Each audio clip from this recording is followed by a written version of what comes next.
Bismillahirrahmanirrahim.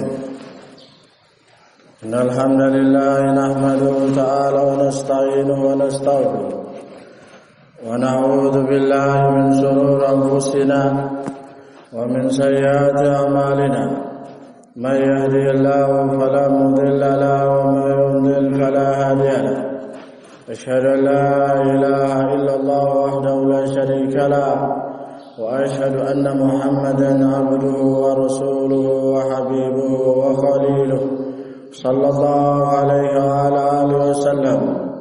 يا أيها الذين آمنوا اتقوا الله حق تقاته ولا تموتن إلا وأنتم مسلمون. يا أيها الناس اتقوا ربكم الذي خلقكم من نفس واحدة وخلق منها زوجها وبث منهما رجالا كثيرا ونساء واتقوا الله الذي تساءلون به والأرحام إن الله كان عليكم رقيبا. يا أيها الذين آمنوا اتقوا الله وقولوا قولا سديدا يصلح لكم أعمالكم ويغفر لكم ذنوبكم ومن يطع الله ورسوله فقد فاز فوزا عظيما. أما بعد فإن أصدق الحديث كتاب الله تعالى وخير الهدي هدي محمد صلى الله عليه وعلى آله وسلم وشر الأمور محدثاتها وكل محدثة بدعة وكل بدعة ضلالة وكل ضلالة في النار. أعاذني الله وإياكم من النار. Saudara-saudara kaum muslimin, Bapak-bapak yang saya muliakan dan saya hormati, ikhwani fiddin, azzani wa azzakumullah wa barakallahu fikum. Allah subhanahu wa ta'ala berfirman, la yas'amul insanu min du'ail khair wa imma massahu syarru faya'usun qanuta wa la in adaqnahu rahmatan minna min ba'di dharra'a massathu la yaqulanna hadza li. Yaitu Allah Subhanahu wa ta'ala berfirman, manusia itu tidak pernah bosan dan jemu untuk meminta kebaikan dan kebaikan, dan apabila dia tertimpa kejelekan maka dia berputus asa. Dijelaskan di dalam tafsirnya, manusia tidak berputus asa meminta kebaikan di sini jangan dikira kebaikan situ amal saleh. Bukan amal saleh yang dimaksudkan Allah di sini, karena ayat ini berupa celaan kepada manusia kita semua. Karena sifat jibilianya yaitu cepat bosan dalam masalah amal saleh, tapi kalau dalam satu hal ini kebaikan, dia tidak pernah bosan. Apakah kebaikan itu? Yang dimaksudkan kebaikan itu adalah dia tidak pernah bosan kalau mencari harta, mencari dunia, mencari perbenaran dunia, dia tidak pernah bosan. Namun kalau amal saleh bosan. Inilah teguran, sindiran, sekaligus peringatan dan ancaman dari Allah Subhanahu wa ta'ala. Allah Subhanahu wa ta'ala mengatakan, la yas'amul insanu min du'ail khair. Dijelaskan di dalam tafsirnya, sepakat ahli tafsir bahwa yang dimaksudkan khair di sini adalah harta dunia. Mereka tidak pernah bosan, karena Allah Subhanahu wa ta'ala menyebutkan, wa innahu lihubbil khairi lasyadid, dan manusia itu kalau cinta pada kebaikan itu harta sungguh sangat besar. Ini sifat jibiliyah manusia yang menjadikan mereka binasa, yaitu tidak pernah bosan untuk mencari namanya dunia. Wa idza masahu syarru, dan apabila dia luput dari kebaikan yang dia kejar tersebut, kecut nyalinya, pendek akalnya, pesimis sifatnya, jauh dari ketaatan pada Allah Subhanahu wa ta'ala. Dan apabila kata Allah Subhanahu wa ta'ala, dan apabila kami benar-benar memberikan dia sedikit dari rahmat kami, yaitu harta, setelah dia kesusahan dari hartanya, dia mengatakan hadali, inilah saya. Baru dia berbangga, baru dia merasakan hidup sukses, barulah dia merasa angkuh dan sombong dan merasa tinggi dari manusia dengan sebab apa yang dia inginkan, yang dia tidak pernah bosan mendapatkannya, dia telah mendapatkan sedikit. Walau basatallahu rizqa li ibadihi labaghaw fil ardi walakin yunazzilu biqadarin ma yasha'u innahu bi ibadihi lakhabirun basir. Kalau seandainya Allah Subhanahu wa taala membentangkan setiap hamba di dunia ini rezekinya, labaghaw fil ardi, mereka akan melakukan kedurhakaan, maka mereka akan melakukan kelancangan, maka mereka akan melakukan kerusakan di permukaan bumi ini. Dengan sebab harta tersebut, dengan sebab yang mereka tidak berputus asa untuk mendapatkannya, yaitu mereka akan melakukan kerusakan. Dhaharal fasadu fil barri wal bahri bima kasabat aydin nas. Telah timbul kerusakan di daratan, di lautan sebab perbuatan manusia, yang dimaksudkan perbuatan manusia dengan hartanya yang mereka dapatkan tersebut. Ini sifat asalan manusia, yaitu kalau didapatkan kebaikan, yaitu harta tersebut, dia merasa bangga, dia merasa senang dan merasa sukses. Jika sebaliknya, maka dia berputus asa, dia pesimis, bahkan tidak tanggung-tanggung mengakhiri kehidupannya di dalam kedurhakaan kepada Allah Subhanahu wa taala. Ini sifat manusia. Dan tidak ada yang luput darinya kecuali siapa yang mengamalkan ciri-ciri untuk terjauhkan dari sifat tersebut. Apakah ciri-ciri tersebut? Innal insana khuliqa halu'a, idza massahu syarru jazua, wa idza massahu khairu manu'a. Sesungguhnya manusia diciptakan dalam berkeluh kesah, banyak mengeluh, banyak mengadu, banyak mengoceh, banyak mengomong perkara-perkara yang Allah Subhanahu wa taala disuruh perintah untuk mereka bersyukur. Ini sifat manusia. Innal insana khuliqa halu'a, idza massahu syarru, kalau dia tertimpa kejelekan, yaitu kekurangan harta, ketidaklapangan dalam kehidupan, idza massahu syarru jazua, dia merasa susah, dia merasa sempit, dia jauh dari ketaatan pada Allah, dia jauh di dalam menjalankan kehakikat penciptaan dia. Wa idza massahu khairu manu'a, kalau diberikan sedikit harta, kikir, bakhil terhadap apa yang Allah berikan rezeki dalamnya. Dijelaskan dalam tafsirnya, yaitu mereka manusia itu sifatnya ini. Kalau lagi tidak diberi harta, dia susah di dalam menjalankan ketaatan pada Allah. Kalau diberikan kelapangan, berat untuk bersedekah di jalan Allah. Sebagaimana diantaranya menjelaskan adalah Syekh Abdul Muhsin Al-Abbad rahmatullah alaih, dan sebelum beliau tafsir At-Tabari, tafsir Ibnu Katsir, tafsir Ibnu Jauzi, dan tafsir Al-Qurtubi dan ahli tafsir yang lainnya. Yaitu manusia apabila sedang mereka tidak mendapatkan harta, mereka merasa susah hidupnya dan berat untuk menjalankan ketaatan. Kalau diberikan kelapangan, susah juga untuk menjalankan sedekah di jalan Allah Subhanahu wa taala. Dua sifat asal manusia. Mari kita muhasabah terhadap diri kita, di mana dari kedua sifat tersebut pada kita. Salah satu dari dua sifat saja itu sudah jelek, apalagi kalau memiliki kedua-duanya. Maka oleh karena itu waspadalah, karena ini sejelek-jelek yang diberikan kepada seorang hamba. Sebagaimana hadis yang sahih yang diriwayatkan oleh Imam Abu Dawud rahmatullah alaih, yang disahihkan oleh para ulama, syarrun ma fi rajulin suhbun hali'un wa jubnun khani'un. Kata Rasulullah SAW, sejelek-jelek yang diberikan pada seorang hamba, suhbun halik, bakhil, kekir, dan juga pengecut. Juga dia tidak sabar. Sudah bakhil, kikir, dia juga tidak sabar di dalam menerima perjalanan ketaatan kepada Allah dan menjauhi kemaksiatan. Dan yang kedua, jubnun khani'un, yaitu jubun, pengecut, dan merasa pesimis dalam menjalankan ketaatan pada Allah Subhanahu wa taala. Nah, Syekh Abdul Muhsin Al-Abbad rahimahullah hafizahullah taala ketika menjelaskan hadis tersebut, ini merupakan celaan paling keras dan tegas bagi siapa yang kekir dan berat untuk infaq fi sabilillah, begitu lafadznya. Fi hadzal hadis dhammun liman yabkhalu fi infaq fi sabilillah.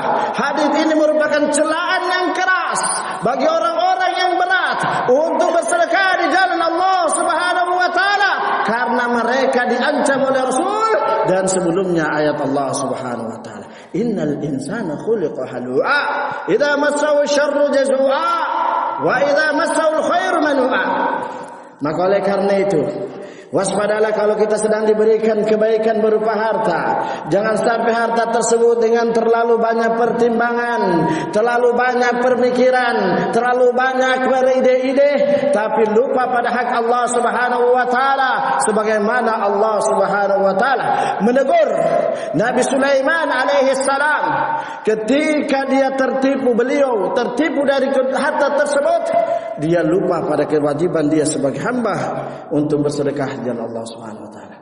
Faqala inni ahbabtu hubbal khairi an dzikri rabbi hatta tawarat bil hijab ruddu alayya fadhaqa mashan bisuqi wal a'naq wa laqad fatanna Sulaiman ala kursi al-ayah. Sulaiman mengatakan, sesungguhnya aku suka pada harta sampai aku lalai terhadap beribadah pada Allah. Terlalu ambisi mengejar dunia, terlalu banyak waktunya untuk dunia, sehingga lupa terhadap hak Allah Subhanahu wa taala. Apa hak Allah? Orang-orang yang mengejar dunia tersebut, hak Allah menyebutkan di ayat tersebut.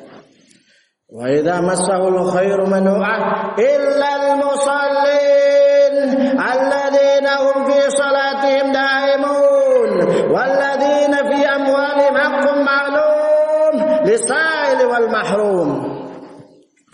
Poin yang pertama sekali dan kedua dan ketiga dan seterusnya, Allah menyebutkan ciri-ciri orang-orang yang tidak terjangkiti penyakit sifat asal tersebut dan tidak mengakar dan menjadi tumor, bahkan kanker yang mematikan, yaitu dia harus memiliki sifat ini.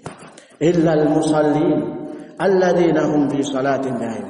Orang-orang yang salat, yang senantiasa dalam salatnya, mereka menjaganya. Siapakah yang dimaksud orang-orang menjaga salat ini? Terus senantiasa. Dijelaskan oleh ahli tafsir, di antaranya Imam Hasan Al-Basri, kemudian Mujahid rahmatullahi alaihi dan sebelumnya para sahabat radhiyallahu taala majma'in, yaitu orang-orang menjaga salat ini adalah selain salat lima waktu karena itu suatu kewajiban, yaitu orang-orang alladzina yukthiruna fin nawafil, orang-orang yang memperbanyak di dalam melaksanakan salat sunnah. Ini orang-orang yang terjangkiti, orang-orang yang terjauhi dari sifat bakhil, dari orang-orang yang tidak sabar, dari orang-orang yang tidak bersyukur, yaitu orang yang memperbanyak melakukan amal salat sunnah. Maka semakin banyak kita melakukan salat sunnah, maka sifat kebakhilan itu akan memudar dari kita. Namun jika sebaliknya, minim, maka sifat bakhil pun tersebut sesuai dengan keadaan kita. Dan apabila kita sudah melaksanakan sholat sunnah banyak tapi masih bakhil, berarti ada yang keliru dalam sholat kita, ada yang keliru dalam cara melakukan sholat tersebut, atau di dalam pengamalan sholat tersebut, atau niatnya. Karena Allah Subhanahu wa taala tidak mungkin mengingkari janjinya. Allah Subhanahu wa taala tidak mungkin menjanjikan hal tersebut kalau tidak terbukti kenyataannya. Ini penting untuk dipahami. Maka apabila sifat bakhil itu atau sifat rasa syukur kita itu masih besar, masih kurang, atau masih besar, yaitu maka menunjukkan salat nawafil kita ini masih kurang. Dan salat nawafil itu banyak. Dan di antara salat nawafil itu adalah salat rawatib. Bagaimana penjagaan kita terus menerus. Semakin kita menjaganya, maka semakin besar kita untuk menjadi hamba yang bersyukur. Begitu pula semakin banyak kita menjaga sholat tersebut, maka semakin sifat bakhil itu akan memudar dari kita. Naam, man shalla 12 raka'atan fi yawmin wa lailatin bunya lahu baitun fil jannah. Barang siapa yang menjaga salat rawatib 12 rakaat sehari semalam, maka Allah bangunkan baginya surga di dalam surga. Dan dalam hadis yang lain Rasulullah sallallahu alaihi wasallam, hadis Ibnu Umar tadi riwayat Bukhari, Rasulullah sallallahu alaihi wasallam mengatakan, man hafadha arba'an qabla adh-dhuhr wa arba'an ba'daha haramallahu 'alaihi nar. Dan barang siapa yang menjaga 4 rakaat sebelum duhur dan 4 rakaat setelahnya, maka Allah mengharamkan baginya surga.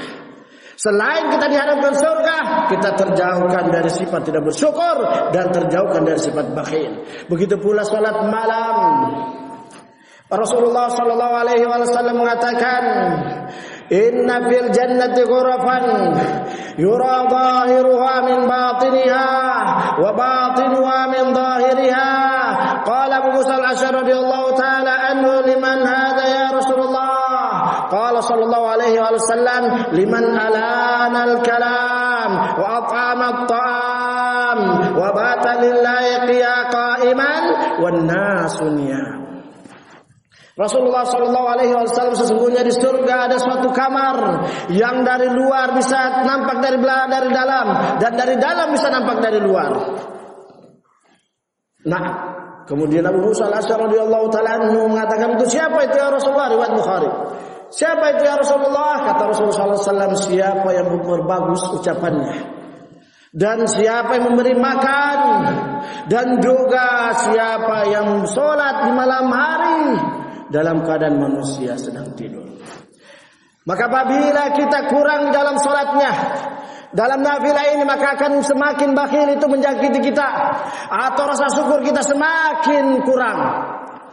Rasul sallallahu alaihi wasallam senantiasa menjaga salat rawatib. Rasulullah sallallahu alaihi wasallam senantiasa menjaga salat malam.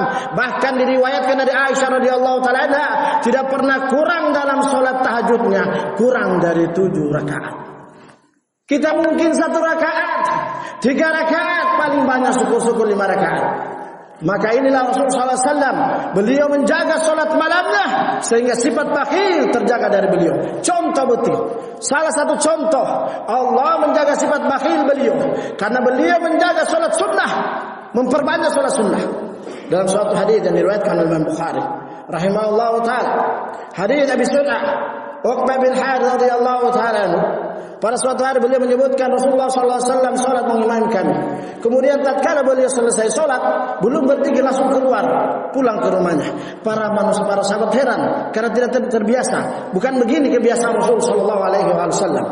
Maka ketika Rasulullah sallallahu alaihi wasallam habis masuk ke rumahnya, masuk kembali ke masjid, beliau melihat mereka takjub, heran terhadap perbuatan Rasulullah sallallahu alaihi wasallam. Beliau mengatakan, Inni dzakartu syai'an min tibrin fil baiti fakarihtu ayahbisani fa amartu bi qismatihi. Kata Rasul sallallahu alaihi wasallam, aku mengingat ketika dalam salat tersebut ada di dalam rumahku sesuatu tadi yang aku niatkan untuk bersedekah, tibrin, yaitu tibrin ada sejenis perak. Dalam riwayat lain yaitu sebagian ahli menyebutkan sejenis emas. Aku mengingat tadi itu aku sudah berniat untuk sedekahkan, namun aku luput dan ingat nanti di sholat ini. Maka aku setelah sholat segera pulang. Kemudian aku kan tidak mau untuk sedekah tersebut tersimpan di rumahku.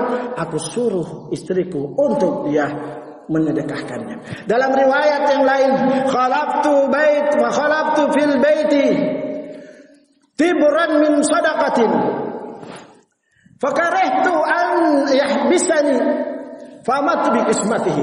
Yaitu aku tadi tinggalkan di dalam rumah sesuatu perak yang untuk sedekahkan, aku niat kamu sedekahkan. Nah, aku tidak ingin untuk dia tertinggal di rumahku, sehingga aku pulang tadi cepat untuk segera sedekahkan. Sebabnya beliau sallallahu alaihi wasallam hal tersebut karena beliau termasuk dalamnya ayat tersebut, illal musallin alladzina hum al-ayat. Maka memperbanyak sholat sunnah menyebabkan seseorang itu akan menjadi bersyukur. Karena Rasul sallallahu alaihi wasallam bersabda, "Afala akunu abdan syakura?" Bukankah aku mencintai untuk menjadi hamba yang bersyukur? Dan juga akan akan terjauhkan dari penyakit bakhil. Maka ini sebagai motivasi, sebagai inspirasi bagi kita semua untuk jangan meremehkan sholat sunnah, karena itu mempengaruhi sifat bakhil pada diri kita, akan mempengaruhi semangat kita untuk bersyukur pada Allah Subhanahu wa taala. Walhamdulillah.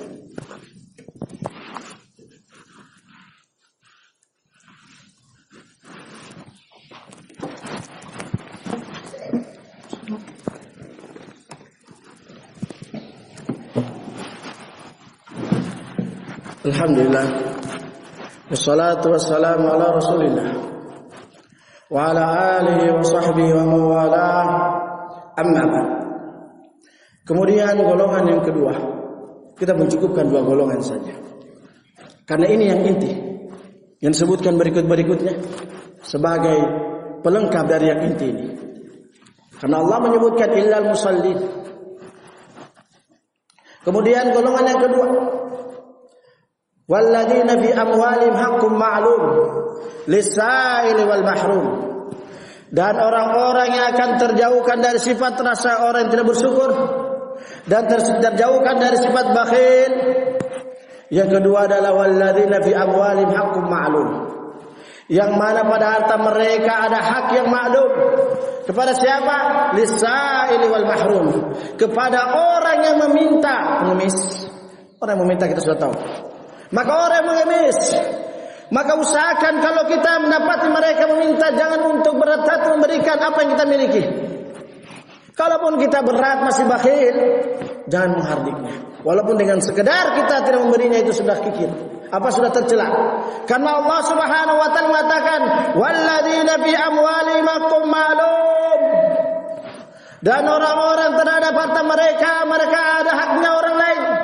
Yaitu siapa? Orang-orang yang meminta, orang-orang mengemis. Keluar dia jujur apa tidak, itu urusannya. Urusan kita mengamalkan syariat Allah. Wa amma sa'ila fala tanhar. Adapun orang yang meminta, jangan kamu menghardiknya. Maka berikan hak mereka semampunya, sesuai keikhlasan. Kalaupun kita punya uang 1 juta, kita ikhlas 1.000, kasihkan 1.000. Yang penting kita mengamalkan syariat tersebut. Yang penting kita amalkan perintah Allah, supaya kita jauh dari sifat bakhil dan tidak bersyukur. Wal mahrum, dan orang-orang yang tidak meminta. Siapakah yang mahrum ini? Kita tidak menafsirkan orang yang meminta, karena kita sudah tahu orangnya. Mahrum itu dijelaskan oleh Al-Hasan Al-Basri dan Al-Mujahid rahimahullah ketika menafsirkan al-mahrum wal muharif alladzi la sahma lahu fil Islam, yakni la sahma lahu fi baitil mal wala kasba lahu wala hirfata yataqawwatu minha.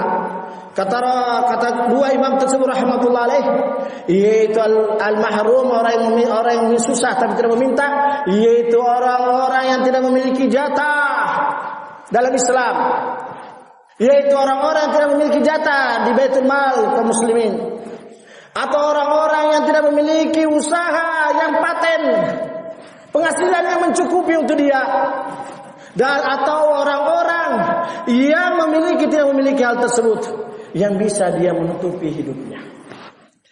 Al-Imam sebelumnya adalah Ummul Mukminin Aisyah radhiyallahu taala anha mengatakan al-mahrum huwa alladhi la kasba alladhi la yakadu yatayassaru min.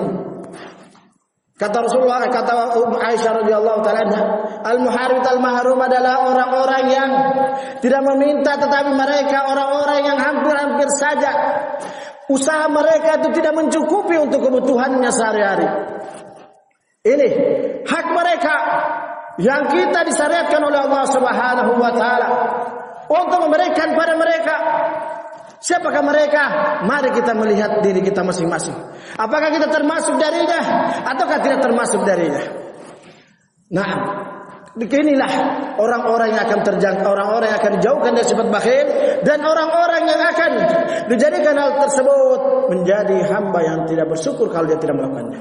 Dan ini semisal dari ayat di dalam surat Az-Zariyat, kanu minal laili ma yahja'un wa bil laili wa bil asfarihim hum yastaghfirun wa bi amwalihim haqqun ma'lum lis-sa'ili wal mahrum. Kanu minal laili ma yahja'un wa bil asfarihim yastaghfirun. Mereka di malam hari sedikit tidurnya, Kenapa mereka solat malam? Ini hadis ini, ayat ini menafsirkan tadi dalam surat Al-Ma'arij. Illal musallin alladzina hum ala salatihim daimun. Orang-orang yang akan terjangkit, orang-orang yang akan terjauhi dari sifat bakhil, dan orang-orang yang akan menjadi orang-orang bersyukur, yaitu orang-orang yang sedikit tidurnya di malam hari. Karena untuk beribadah pada Allah sampai menjelang sahur, dia banyak beristighfar pada Allah Subhanahu wa taala. Kemudian dua ciri lagi, ciri kedua yaitu mereka terhadap harta mereka berikan kepada pengemis yang meminta ataukah yang tidak meminta tapi dalam keadaan susah. Maka inilah yang disebutkan al-ilmi untuk kita hal tersebut, supaya kita tidak menjadi hamba Allah yang tidak termasuk dari celaan dan ancaman dalam surat Al-Fussilat, dalam surat Al-Ma'arij, dan dalam ayat-ayat yang lainnya. Oleh karena itu, mari kita waspada. Semoga Allah Subhanahu wa taala menjadikan kita termasuk hamba-hambanya yang banyak melaksanakan salat rawatib, salat sunnah. Semakin banyak kita melaksanakan salat sunnah, semakin terjauhi kita dari sifat tidak bersyukur. Semakin banyak kita menjalankan salat sunnah, semakin jauh kita dari sifat bakhil. Itulah hikmahnya para salaf memperbanyak salat sunnahnya. Bukan karena mereka mengatakan salat cuma mustahab saja, tapi mereka punya pemahaman yang jauh lebih besar yang kita dapatkan sekarang ini. Mereka tidak ingin menjadi orang yang bakhil. Mereka tidak ingin menjadi orang yang tidak bersyukur. Ya, ini yang disebutkan bahasan dan ayat-ayat tersebut. Begitu pula kalau kita ingin menjadi hamba yang tidak bersyukur, atau kalau kita ingin menjadi hamba yang bersyukur dan bukan menjadi hamba yang kekir, maka banyaklah bersedekah di jalan Allah Subhanahu wa taala. Karena itu akan semakin banyak kita bersedekah, semakin jauh kita dari sifat bakhil, dan semakin jauh kita dari sifat tidak bersyukur. Karena Rasul sallallahu alaihi wasallam bersabda dalam hadis yang sahih yang diriwayatkan oleh Imam Bukhari rahmatullah alaihi, dari hadis Abu Hurairah radhiyallahu taala anhu, ketika seseorang datang, "Ya Rasulullah, ayu sadaqati afdal?" Ya Rasulullah, sedekah apa yang afdal? Kata Rasul sallallahu alaihi wasallam, anta sadaqah wa anta syahihun wa anta sahihun takhsha al-faqr wa tamanna al-ghina.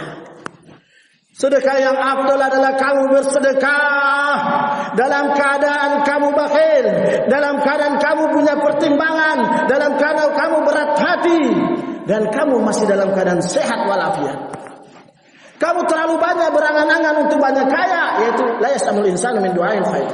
Dan kamu khawatir dengan bersedekah itu akan berkurang hartamu. Hadis diriwayatkan oleh Bukhari. Maka ini motivasi dari Allah Subhanahu wa taala bagi kita semua, dan terkhusus bagi diri pribadi saya, bagi kedua orang tua saya, bagi saudara-saudara saya, bagi anak istri saya, dan seluruh kaum muslimin dan muslimat dimanapun mereka berada. Semoga bermanfaat. Semoga Allah memberkahi pertemuan kita kali ini. Semoga Allah Subhanahu wa taala menjadikan kita hamba-hambanya yang dikecualikan illal musallin alladzina hum ala salatihim daimun walladzina fi amwalihim haqqun ma'lum lis-sa'il wal mahrum. Al-ayah. Wa akhiru da'wana alhamdulillahi rabbil alamin. Subhanaka wa bihamdika asyhadu an la ilaha illa anta astaghfiruka wa atubu ilaik.